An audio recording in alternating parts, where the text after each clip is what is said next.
Welcome to super fast English academy. दोस्तों, आज की इस वीडियो के अंदर मैं शुरुआत करूंगा फ्यू लिटिल से रिलेटेड कुछ प्रश्नों की, और उसके बाद ग्रामर के बहुत सारे अच्छे प्रश्नों के मैं जवाब आपको दूंगा। दोस्तों, आप सबका बहुत बहुत शुक्रिया जितना आप मुझे प्यार और सपोर्ट कर रहे हैं। चलिए मैं वीडियो शुरू करता हूँ। देखिएगा, मैं आपको बता दूं, कुछ अंग्रेजी हो या फिर गणित हो या फिर हिंदी हो, उनमें क्या होता है ना कि अपन लोग बहुत सारे टॉपिक्स को ऐसा सोचते हैं कि वो आज तक समझ में नहीं आया, मतलब वो नहीं आएगा। जबकि सच बात ये होता है कि कभी कभी एग्जाम में वो ज्यादा टफ प्रश्न नहीं पूछता है, सिर्फ बेसिक पूछ लेता है। तो मैं आपको देखो फ्यू लिटिल का वैसे तो पूरा कॉन्सेप्ट बताऊंगा, कभी आपका एक नंबर नहीं कर सकता, लेकिन उसके बावजूद भी यदि आप फ्यू लिटिल से डरते हैं, डर बैठ गया है, तो उसका एक समाधान बताता हूं कि सिर्फ आप ये छोटी सी चीजें कर लेना, आपका उत्तर आ जाएगा। जैसे देखिएगा, ये मैं आपको समझा दूं, फ्यू और लिटिल सीधी सी बात है, मुद्दे की बात बताता हूं कि फ्यू जो होता है वो होता है काउंटेबल, जिसे आप गिना जा सकता है, ठीक है। और लिटिल जो होता है वो होता है अनकाउंटेबल, जिसे नहीं गिना जा सकता। सर जी, वैसे समझाओ, जैसे अगर भूल जाए तो देखो, फ्यू मतलब फी। फी क्या होता है? जैसे फी माने फीस होता है ना यार, तो फीस वगैरह को तो गिन लेते हैं ना टीचर लोग, स्कूल में अध्यापक लोग। तो ये समझो फ्यू जो होता है, जहां पर भी ये इस्तेमाल होगा, इसके बाद आने वाला जो नाउन होगा वो हमेशा प्लूरल काउंटेबल नाउन होगा, मतलब ऐसा प्लूरल होगा जिन्हें आप गिन सकते हैं, राइट। तो ये चीज आप याद रखें। जबकि लिटिल का, चाहे लिटिल हो, अ लिटिल हो या फिर द लिटिल हो, ये हमेशा अनकाउंटेबल नाउन से पहले आता है। जबकि ये जो फ्यू होता है वो हमेशा प्लूरल काउंटेबल नाउन से पहले आता है। समझ में आ गया ना बात तुम्हारे? अच्छा, एक चीज और मैं क्लियर कर देता हूं। जैसे देखिएगा, ये है फ्यू, ये है लिटिल। जाहिर है ये जो होता है वो अनकाउंटेबल से पहले लगाया जाता है, लेकिन ये जो होता है वो काउंटेबल से पहले लगाया जाता है। और काउंटेबल का दो टाइप होता है, एक होता है सिंगुलर, एक होता है प्लूरल। तो ये हमेशा प्लूरल से पहले लगाया जाता है। अगर ये चीज आपको समझ में आ गई तो उम्मीद करता हूं कि आपके दो ऑप्शन आराम से आप डिलीट कर देंगे। अब ये समझिए कि देखिए, अगर मैं इस जगह खाली जगह कर देता तो ये होता। तो देखो, बुक्स जो है, पहले ये समझ लो, प्लूरल काउंटेबल है, पीसी, प्रियंका चोपड़ा। ये भी क्या है? पीसी है। और ये भी क्या है?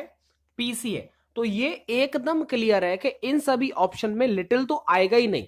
जब लिटिल नहीं आएगा तो अ लिटिल नहीं आएगा, डा लिटिल नहीं आएगा, मतलब लिटिल शब्द तो आएगा ही नहीं। कब? जब काउंटेबल हो। तो इसका मतलब है फ्यू वाले ऑप्शन को आप क्लिक कर सकते हैं।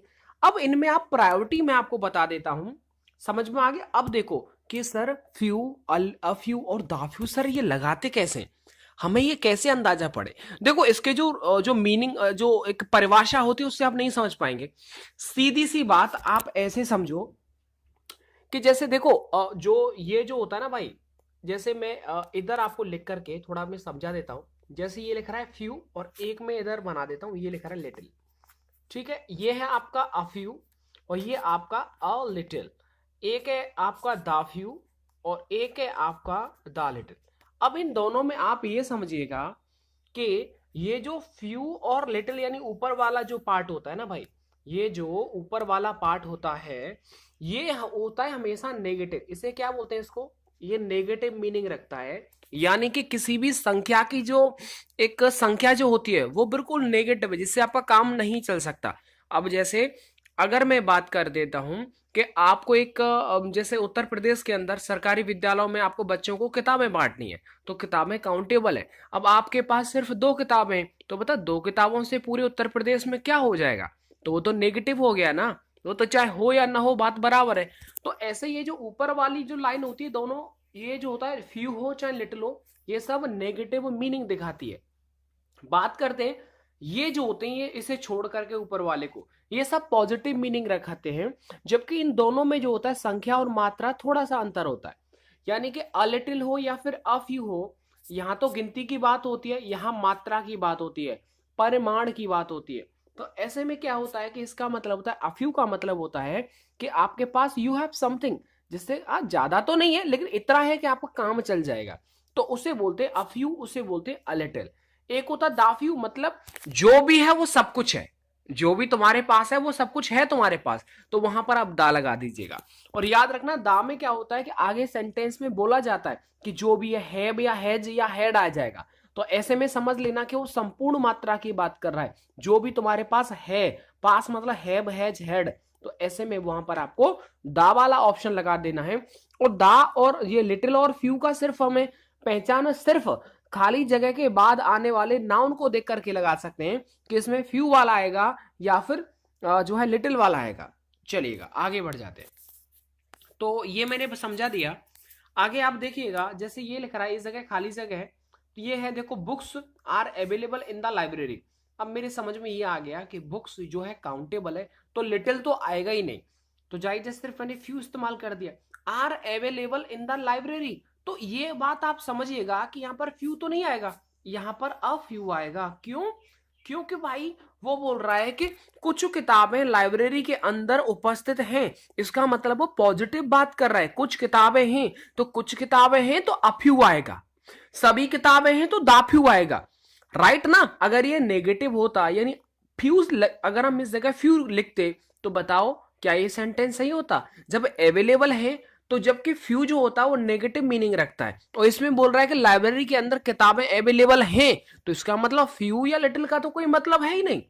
इसका मतलब अब वाला ऑप्शन आएगा। दा वाला क्यों नहीं आया? क्योंकि आगे सेंटेंस में कुछ कहा नहीं गया है संपूर्ण मात्रा के बारे में, कुछ मीनिंग हमें समझ सेंस से भी समझना होता है। आगे देखिए, आगे देखो, the class was attended by few boys that are insufficient in numbers.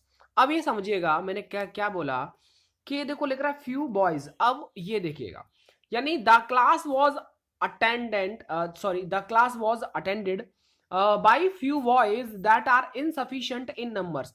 अब नंबर की बात की जा रही है, यानी क्लास में जो बच्चे जो उपस्थित थे, बाय फ्यू बॉयज कुछ लड़कों के द्वारा, that are insufficient in number, number में क्या थे? वो इनसफिशिएंट थे।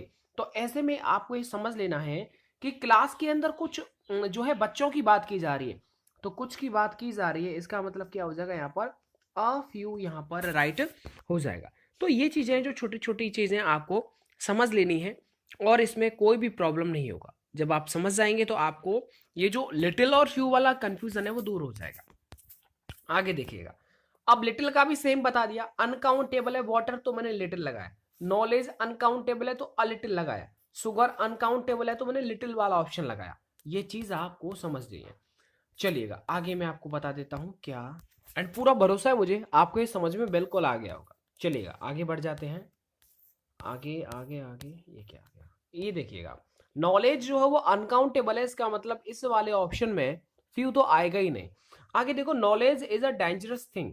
अब इसमें क्या लिटिल आ सकता है क्या? नहीं। देखो वो ये बोल रहा है कि जो आपके पास नॉलेज है, जो जानकारी है, वो कैसी होती है? खतरनाक जानकारी होती है। भाई कौन सी जानकारी खतरनाक होती है? सर यदि आपके पास कुछ जानकारी ही नहीं है तो खतरनाक कैसी? इसका मतलब है खतरनाक तब होगी जब आपको मतलब कम जानकारी हो। कम जानकारी हो और आप बड़े निर्णय लेंगे तो जाहिर है वो खतरनाक साबित होगी। तो ऐसे में जाहिर है कि यहाँ पर लिटिल नहीं, यहाँ पर अ लिटिल आना चाहिए। अ लिटिल नॉलेज यानी कि कुछ जानकारी, कुछ जानकारी आपको क्या है? वो डेंजरस थिंग होती है, यानी कि खतरनाक होती है। तो कुछ जानकारी होगी आपके पास तभी तो खतरनाक होगी। देखो संपूर्ण जानकारी तो खतरनाक नहीं हो सकती है। आप मीनिंगफुल भी सेंटेंस देख सकते हैं। संपूर्ण जानकारी खतरनाक कैसे हो सकती है? राइट। और एक है लिटिल नॉलेज, कुछ जानकारी ही नहीं है तो वो खतरनाक नहीं होगी। इसका मतलब कुछ जानकारी है जो बिल्कुल सही है गलत है पता ही नहीं है, तो जाहिर है वो खतरनाक होगी। तो यहाँ पर है अ लिटिल आएगा। आगे देखिएगा, the doctor confidently said that there was little hope of his survival. Doctor ने कॉन्फिडेंटली एकदम कह दिया था कि भाई उसके जिंदे सर्वाइवल की मतलब उम्मीद जो है वो कुछ उम्मीद है। अब आप ये समझिएगा कि अगर उम्मीद की बात कर रहा है कि कुछ उम्मीद थी ये, तो ऐसे में लिटिल नहीं, यहाँ पर अ लिटिल आना चाहिए, यानी कि अ लिटिल होप, कुछ उम्मीद है। तो ये यहाँ पर मीनिंगफुल सेंटेंस आपको देखने को मिलेगा। चलेगा, अब मैं आगे कुछ नियम बता देता हूँ आपको। अच्छा देखो, ऑल वाले में कल कुछ बच्चों को डाउट आ रहा था, तो वो मैं क्लियर कर देता हूं। जैसे सुपरलेटिव का अगर कोई सेंटेंस हो और उसमें ऑल लिख रहा हो, तो भाई ऑल के बाद अदर का इस्तेमाल नहीं होता। सुपरलेटिव डिग्री के केस में ऑल के बाद अदर नहीं लगाते। ऑल के जैसे लिख रहा है ऑल अदर बॉयज, ऐसा नहीं होता। ऑल के बाद अगर प्लूरल काउंटेबल नाउन आता है तो आप वहां पर दा लगा सकते हैं, ऑल द बॉयज, इस तरह से। तो देखो बस ये याद रखना है कि ऑल के बाद यदि प्लूरल काउंटेबल नाउन आ रहा है तो आप दा लगाइए, दा लगाइएगा और दा लगाइएगा। ये चीजें जरूरी हैं, याद करना है। अगर देखो ऑल के बाद अगर ये जो नाउन आएगा वो अनकाउंटेबल है, जिसे आप नहीं गिन सकते, तो वहां पर आपको दा नहीं लगाना है। ऑल के बाद दा तभी आएगा जब वो प्लूरल काउंटेबल नाउन हो। लेकिन यदि अनकाउंटेबल नाउन आ रहा है, मतलब आप उसमें दा नहीं लगाएंगे। देखो यहाँ पर कोई दा नहीं लिख रहा है। और देखो वाटर है, शुगर है, ये सब क्या है, अनकाउंटेबल है। और जब अनकाउंटेबल है तो मतलब क्या रहा, फ्यू या लिटिल, लिटिल वाला ऑप्शन आएगा। अब अ लिटिल आएगा या द लिटिल, वो डिपेंड करता है ऑप्शन के ऊपर, ऑप्शन नहीं सॉरी सेंटेंस के ऊपर डिपेंड करता है। अच्छा देखो, इसमें थोड़ा सा मैं एक डाउट क्लियर कर देता हूं बच्चों का, कि his all friends and all is friend, गुरु जी इस दोनों में जो है वो सही कौन सा है। देखो भाई, एकदम मैं क्लियर कर देता हूं कि ऑल हिज फ्रेंड ये एकदम सही है। हमेशा आप याद रखना कि कभी भी ये जो ऑल होता है उससे पहले आप कोई भी पजेसिव नहीं लगा सकते, माई और हिज नहीं लगा सकते हैं। तो ये देखो जो लग रहा है ये गलत है। हाँ, आप ये कर सकते हैं कि अगर आपको पजेसिव ही लगाना है तो बताओ, पजेसिव जो लगता है वो किसी नाउन से पहले लगता है ना भैया। तो नाउन तो सिर्फ फ्रेंड है, ऑल तो एक एडजेक्टिव है। तो ऐसे में आप सिर्फ ये वाला आप इस्तेमाल कर सकते हैं। तो ऑल के बाद आप पजेसिव प्लूरल नाउन लिख सकते हैं, लेकिन ऑल से पहले आप पजेसिव नहीं लगा सकते। ये चीज आप थोड़ा थोड़ा याद रखिएगा। आगे देखो, whole boys were engaged in their personal work, ये सेंटेंस लिखा है और आपको समझ लेना है कि यहाँ पर होल जो है वो जाहिर से सभी सेंटेंसेस गलत है, क्योंकि मैं बता सकूं। ऐसे में देखो, अगर ये प्लूरल काउंटेबल नाउन यदि आपको कहीं लिख रहा है और आगे अगर होल लिख रहा है, तो आप होल की जगह पर आप ऑल द लिख सकते हैं। होल तो आएगा ही नहीं, ऑल द आएगा यदि प्लूरल काउंटेबल नाउन यदि दिया होता है तो होल की जगह पर आप ऑल द इस्तेमाल करेंगे। और द क्यों आया, क्योंकि ऑल और बॉयज, ये जो बॉयज है प्लूरल काउंटेबल नाउन है। आगे देखिए, आगे देखिएगा, he is last person entered in the auditorium. अब देखो भाई, लास्ट के दो मीनिंग होते हैं, इन दोनों को आप समझ लीजिएगा। देखो लास्ट एक तो होता है कि जैसे last month, last year, last week, last Sunday, यानी कि कोई टाइम को बताता है। लास्ट से यानी अंतिम रविवार, अंतिम साल। और एक होता है क्रम को बताने में, आप जैसे आपने वो पढ़ा है ना, अरे क्रम परीक्षण, अरे वो नहीं देखा क्या, एक लाइन पर मतलब जो है दाएं से, है ना, लेफ्ट से, राइट से, पूरब से, इस तरह से लिखा होता है ना, होता नहीं होता। सीट अरेंजमेंट का भी आपने रीजनिंग में पढ़ा होगा, तो उनमें लास्ट वाला ऑप्शन बहुत ज्यादा है। तो लास्ट का मतलब बिल्कुल अंत में, इसके बाद कुछ है ही नहीं, राइट ना। तो लास्ट का मतलब होता है यदि वो क्रम यानी कि कोई पोजीशन के बारे में बात कर रहा हो, तो आप जो है लास्ट से पहले दा लगा सकते हैं। अरे मैं आपको सीधी सी बात बता दूं, आप ज्यादा परेशान ना हो। यानी दा लास्ट, यानी कि अगर पोजीशन की बात कही जा रही हो, स्थिति की बात की जा रही हो, तो लास्ट से पहले, फर्स्ट से पहले आप यहां पर दा लगाएंगे। लेकिन यदि किसी टाइम की बात कही जा रही हो, यानी कि कोई समय की बात की जा रही हो, तो फिर आप लास्ट से पहले इस दा का इस्तेमाल जो है वो नहीं करेंगे। राइट, आ रहा है कि नहीं आ रहा। ऐसे ही अगर यहां पर नेक्स्ट होता, तो अगर टाइम की बात कर रहा है तो भी हम दा का इस्तेमाल नहीं करेंगे। इसका मतलब लास्ट का उल्टा क्या होता है, नेक्स्ट। सॉरी, लास्ट का मतलब, सॉरी, लास्ट का उल्टा क्या होता है, फर्स्ट होता है। तो ऐसे में जायज है कि यदि टाइम को शो करते हैं तो वहां पर हम जो है आर्टिकल नहीं लगाते हैं। आगे बढ़ जाइएगा, देखिएगा, द लास्ट मंथ। अब देखो मंथ आ गया, ये टाइम को बता रहा है, तो जायज है इसे लास्ट से या फर्स्ट से पहले आप द नहीं लगाएंगे। आगे देखिएगा, आगे देखो, the child goes to the school daily by bus, ये पढ़िए आप। द चाइल्ड सिंगुलर है, singular verb, to the school daily by bus. अच्छा भैया एक चीज और आप याद रखें, बाई के बाद अगर कोई ट्रांसपोर्ट की चीज आती है, बस है, कार है, रेलगाड़ी है या फिर एरोप्लेन है, तो हमेशा यहाँ पर कोई दा का इस्तेमाल जो है वो नहीं होता। ये कई बार रिपीट हुआ है, जो कि गलती होती है। अच्छा देखो, यहां पर देखिए, गोज टू द स्कूल जो लिखा है वो दा नहीं आएगा। ऐसा क्यों नहीं आएगा, हमेशा आप याद रखना। एक होता है प्राइमरी जो पर्पज है, एक होता है सेकेंडरी पर्पज। यानी कि अगर मैं आपसे ये बोलूं कि मेरा बेटा स्कूल नहीं जाता है या फिर मेरी बेटी स्कूल जाती है, तो इसका मतलब क्या रहा, आपके दिमाग में सीधे सिर्फ एक ही ध्यान आएगा कि वो पढ़ाई लिखाई की बात कर रहे हैं, स्कूल में पढ़ने की बात कर रहे हैं। तो ये होता है प्राइमरी प्राइमरी पर्पज है। लेकिन सेकेंडरी पर्पज क्या होता है? मैंने कहा मेरी मम्मी आज स्कूल नहीं गई, इसका मतलब आप क्या समझेंगे कि हो सकता है बेटा या बेटी को खाना देने की बात की जा रही हो, या कोई फीस जमा करने की बात की जा रही हो। तो आप ये समझ सकते हैं ना सेंटेंस को पढ़कर कि आप इसे प्राइमरी या सेकेंडरी का आप जो है अलग अलग डिफरेंस वेरी कर सकते हैं। तो ऐसे में आप हमेशा याद रखें, यदि मीनिंग अगर सेंटेंस का जो मतलब है वो सिर्फ जो शब्द लिखा है सिर्फ वही बताता है, इसका मतलब है कि वहां पर आप दा इस्तेमाल नहीं करेंगे। लेकिन यदि कोई दूसरा मतलब दे रखा है इसका, वो पढ़ के ही समझ में आएगा, तो आप दा लगा सकते हैं। अब ये समझिएगा, बच्चा जो है वो बस के द्वारा रोजाना स्कूल जाता है, तो इसका मतलब जैसे ही कोई भी पढ़ेगा समझ में आएगा वो पढ़ाई लिखाई की बात कर रहा है। तो पढ़ाई लिखाई यानी जो है प्राइमरी इसका पर्पस की बात कर रहा है, तो दा नहीं आएगा। आगे देखिएगा, आगे देखो, the patient in admitted, the patient is admitted to the hospital, या फिर आप सीधे एडमिटेड करिएगा, the patient admitted to the hospital. अब ये क्या सही है क्या? पेशेंट जैसे ही हमने नाम सुनेंगे तो हॉस्पिटल में क्या होता है? ट्रीटमेंट के लिए जाया जाता है। तो इसका तो मतलब जैसे पढ़ा वैसे ही मतलब निकल रहा है, इसका मतलब दा का इस्तेमाल यहां नहीं होगा। आगे देखिएगा, the parents are invited to school. अब ये बताइए, टू स्कूल ये तो गलत बात हुई ना। पेरेंट्स का संबंध स्कूल से क्या है भैया? माँ बाप थोड़ी पढ़ेंगे। एक नहीं, माँ बाप पढ़ते तो हैं, लेकिन जब भी कोई सुनेगा कि मेरे मम्मी पापा स्कूल बुलाए गए, तो इसका मतलब क्या रहेगा बताओ? पढ़ने के लिए थोड़ी बुलाए गए। वो हो सकता है अपने बच्चे की जो है वो रिपोर्ट्स बरात दिखाने के लिए, स्कोर रिपोर्ट्स दिखाने के लिए उनको बुलाया हो, फीस जमा कराने के लिए दिखाया हो, या बच्चे शैतानी कर रहा हो तो उसके लिए दिखाया हो। तो ऐसे में जायज है कि आप टू के बाद और उस प्लेस से पहले आप दा लगाएंगे। उम्मीद करता हूं मेरे मित्रों आप सबको समझ में आ रहा होगा। I went to hospital to meet my ailing friend. इसका अब देखिए, वो कह रहा है कि भैया मैं अपने फ्रेंड में एलिंग फ्रेंड से मिलने के लिए हॉस्पिटल गया।